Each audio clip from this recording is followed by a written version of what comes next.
Welcome! In this video, we will cover how to create an estimate template. Once you have logged into your Field Central web account, navigate to the Settings page. Click on Estimate Template and then click on the green plus button in the top right corner. Within the pop-up window, provide a name for your estimate template and select the service category that will be created for, and then click Create Template. This will bring you to the Estimate Template details.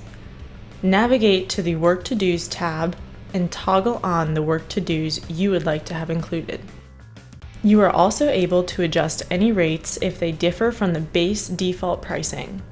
You also have the option to adjust labor, material, and flat rate items or add a note. Next, you will click on the Configure Estimate Formatting tab and select which elements you wish to include when sending the estimate. Additionally, within the Footer tab, you are able to also include a disclosure or thank you message as you desire. Once satisfied, click Save and then be sure to click Done to save all of your adjustments. Ready to give it a go?